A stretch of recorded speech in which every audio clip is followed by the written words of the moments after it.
All right. Well, good morning. I really appreciate all of you that are here this morning for this important announcement regarding youth and vaping in the state of Florida.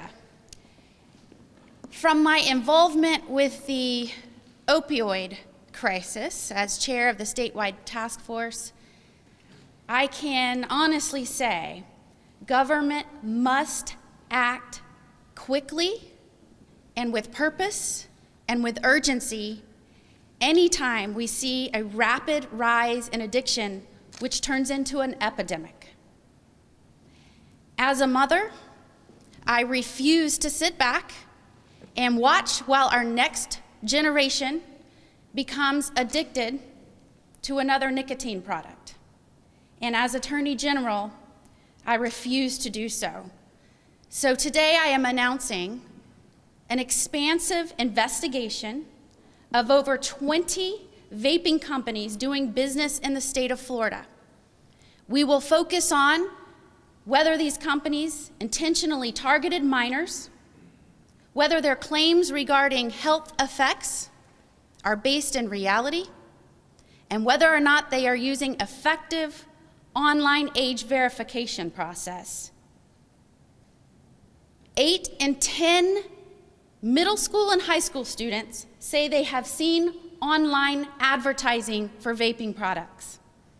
These are products that companies say are intended for adults, yet the statistics tell a different story. 1 in 4 high school students now admit to vaping, though I suspect, as I have heard, you will learn that they say many of their friends, much more than 1 in 4, are vaping. 2/3 of young persons don't even know these products contain nicotine. They believe it is a harmless habit. And we know that the use of nicotine can lead to other drugs, and we know that the developing brain is affected by the use of nicotine. And that is why we are acting with urgency, we are acting now, and we are not waiting for the federal government to get its act together in regulating these products any longer. I will not let companies play fast and loose with the precious lives of Florida youth. And so while this investigation will take time, because we will be thorough, and it involves over 20 vaping companies, in the meantime, understand that these products are not harmless. They do contain nicotine and other harmful chemicals. My husband lost all 4 of his grandparents to smoking-related diseases. And I understand there are claims that these products might be better than traditional cigarettes. But we cannot sit back and let our children be targets for new addicts so that they will be addicted for the rest of their lives. I appreciate your attention to this. We have others that want to comment on today's announcement, and I'm going to let them do so, beginning first and foremost with a student here at Plant High School.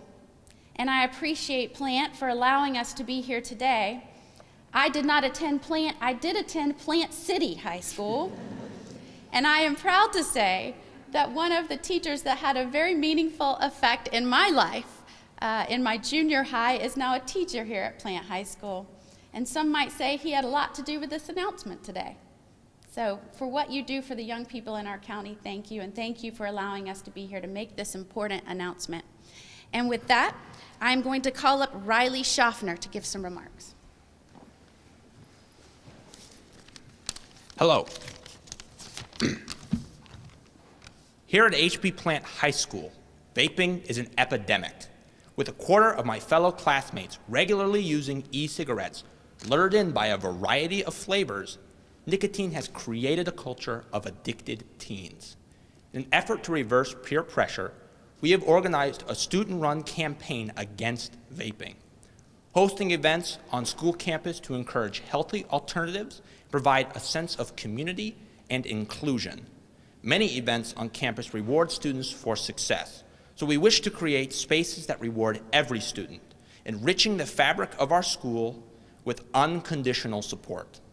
In addition, educational posters and PSAs regarding the negative effects of e-cigarettes, such as the lingering danger of toxic cancer chemicals, have been promoted around the school campus.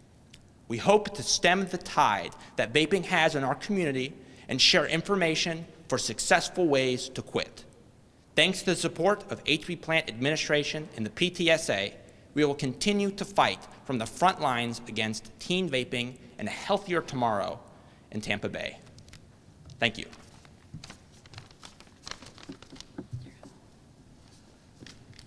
Good morning, everyone. Madam Attorney General Moody, thank you for the gracious invitation. It seems like forever ago that big tobacco companies led our country to believe that it was safe to smoke. It almost became a status symbol of success if you smoked. It wasn't until decades later that we found out how harmful the effects of smoking is and was. We almost forgot that smoking was ever considered to be not dangerous, except for those that are now suffering and still suffer from the perilous and hideous long-term death by cancer caused by smoking decades ago. No one told them that it was addictive. No one told them that it was harmful. It was that brilliant, intentional, misleading advertising that led everyone to believe that it was safe and that it was a status symbol to smoke those dangerous products we call cigarettes. Vaping is no different, except it's worse. This brilliant, misleading advertising targets our impressionable young youth. They believe that it's not addictive either. They believe that it's not harmful. The only difference is we don't have to wait decades to see the detrimental and adverse medical effects that individuals are already suffering from. There's even been deaths caused by vaping. It is an epidemic. It is problematic. And this intentional, misleading advertising has led even my 15-year-old son to argue with me until he's blue in the face. Dad, it's safe. It tastes like cotton candy. We all do it. There's no problems with it. There's no health risks with it. Yes, there is. This has to be stopped because it targets not only our adults who make that conscious decision, but our impressionable youth who believe because of this misleading advertising that it's safe. It has to be stopped. It gets worse yet. We have too many children, regardless of your stance on marijuana legalization, we have too many children that replace the cartridge with THC. Now they're vaping marijuana. I don't believe anyone is okay with our young people, again, as the Attorney General alluded to, with their developmental stage of their brain, being addicted now to marijuana through this brilliant, misleading vaping device. Attorney General, we not only support you, we applaud you for your tireless efforts in protecting Floridians. At this time, I have the absolute privilege to announce our law enforcement partner to the north, Sheriff Chris Nacco.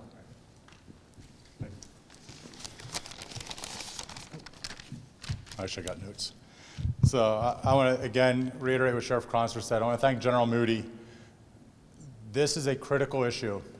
And there may be a lot of people at home watching this on the news and saying, well, what's the big deal? We're talking about vape.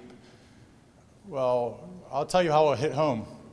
If you have a teenager or a child in middle school, go to their clothes, pick it up, and smell it. If it smells like cotton candy, if it has a flavor smell to it, they may be vaping. Go through their bags, go through their stuff, because you may not think it affects you and your family, but there's a very strong possibility it does. So General Moody, I want to thank you also, because we're getting ahead of the curve, because this issue can get large, and I'm going to talk about that later. I also want to thank Sheriff Chronister. You talk about our partnerships. He is truly a leader, and the people in Hillsborough are blessed to have him, and we're blessed in Pasco because our partnership is so strong. And with the school boards of Hillsborough and Pasco working together, that's what makes us work well, and that's what protects our citizens. Also with us today is Captain Davis of our Pasco Sheriff's Office. He's here, and I want to point him out only because he was one of the people that was a detective that fought the prescription pill epidemic. And now he's a captain in our schools with the school resource officers. And so there is a parallel.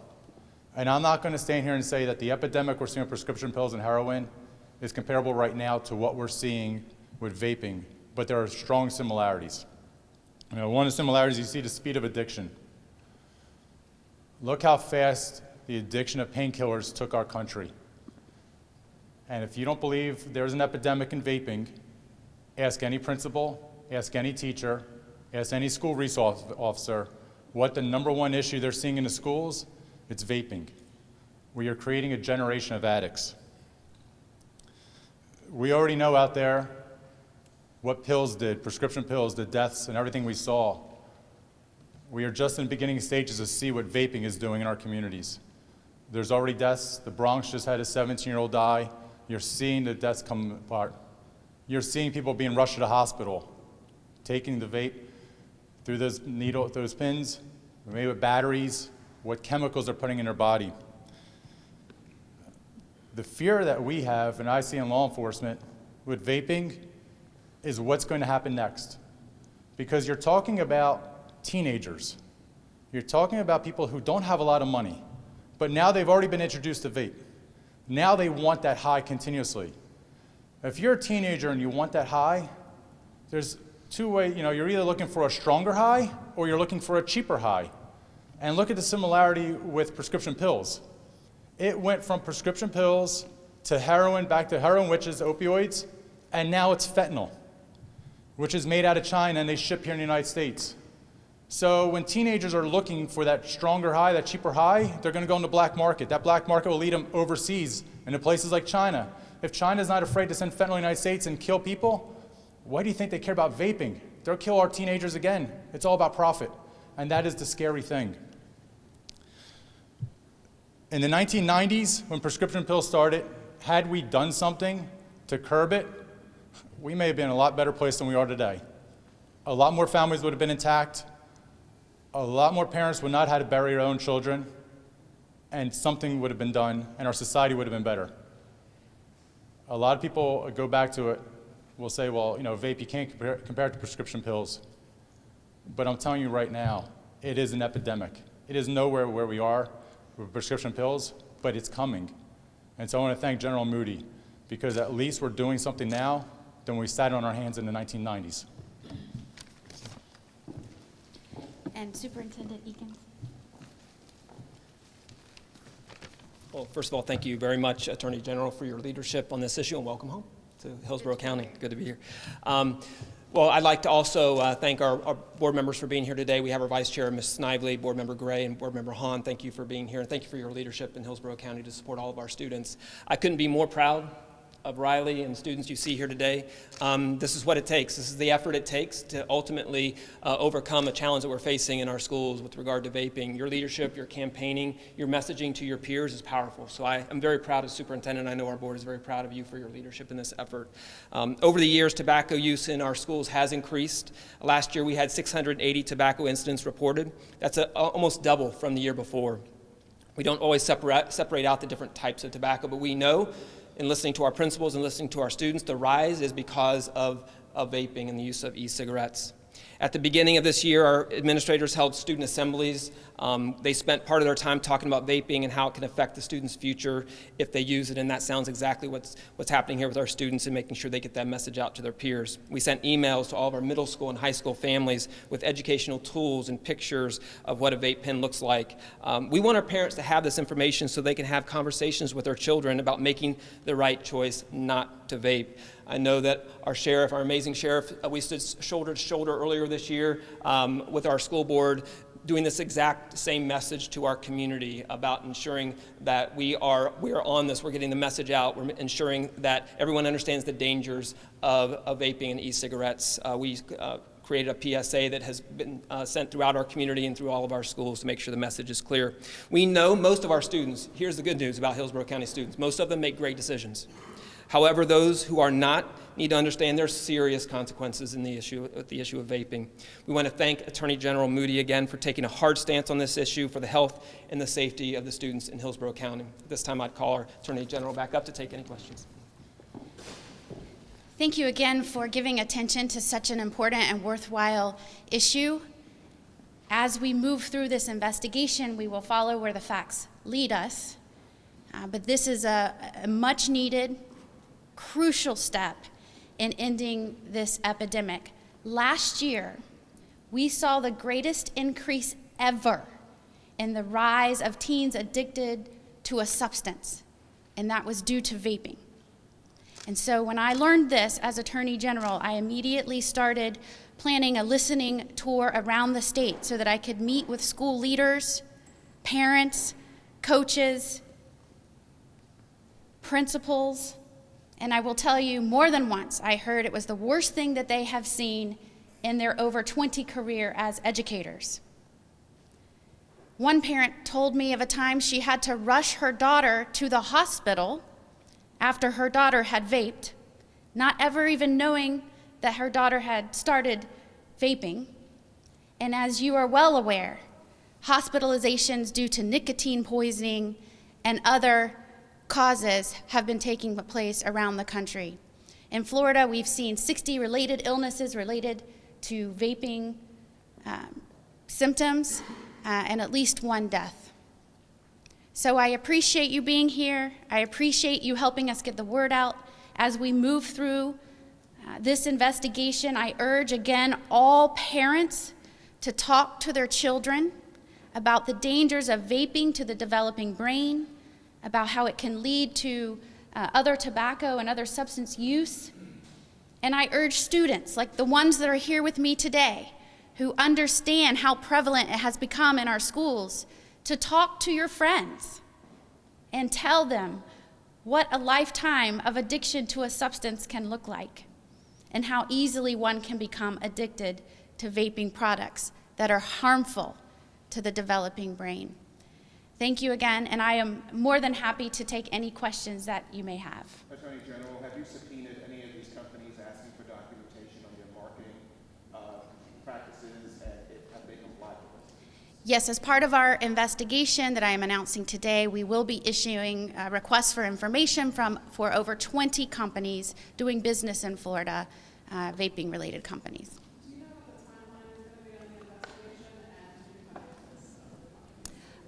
We absolutely have a list, and we will get you that list following this press conference. As for investigations, we are sometimes, most of the time, we don't even announce investigations. We will go about collecting information and determining whether a case is merited outside of the public eye, if you will. Because of the drastic increase in numbers of kids becoming addicted, and because we suspect that this may be related to intentional marketing to youth, we needed to get out in front of this and let Floridians know, number one, we're looking at it. We're going to be thorough in our investigation, and we will hold accountable any companies that intentionally are targeting and misleading our youth regarding vaping products. We also believed it was important to do this so that we could alert the public to the potential dangers of this product, while there are other regulatory parameters being discussed and set in other bodies throughout the nation. In Florida, we needed to get out in front of it and make sure people understood that these could be harmful to children. And so while many times you will hear our office not comment on ongoing investigations, and there are many reasons for that, most specifically related to the success of the investigations, but when there is a need to get a word out to make sure the public is aware that we can caution Floridians and prevent harm, I'll make an announcement like today.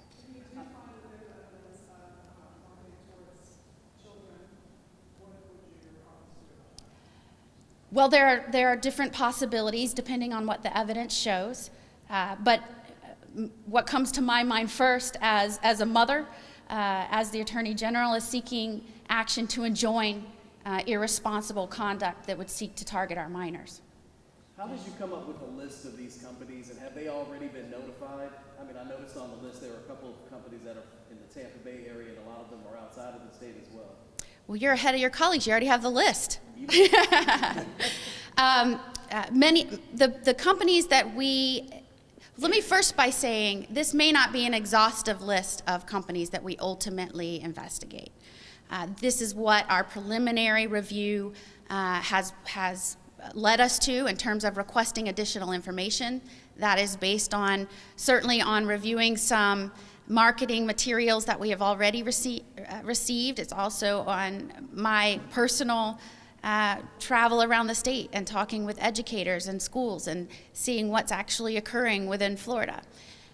We will conduct this investigation and either expand it or take next steps based on what the evidence shows. Someone had mentioned opioid, one of the officials up there, and right before Pam Bondi left office, she said she was suing the opioid companies as part of an attorney general's effort around the country. Are you continuing with that lawsuit, and where does that stand? Absolutely. The state of Florida has filed a lawsuit against manufacturers, distributors, and some pharmacies related to the opioid epidemic. My office is aggressively pursuing that litigation. We have recently made announcements and some progress in that case. That is actually filed in Pasco County. And as the sheriff, and they have been certainly helpful in this, that is a state action now, but I am working with attorneys general around the nation and trying to bring that to a close. And speaking of investigations, I want to switch gears really quickly. What is the latest on Guardian Rebecca Furley? Do we have any new information on that? We're still pursuing that investigation, and we'll take the appropriate steps where the facts lead us.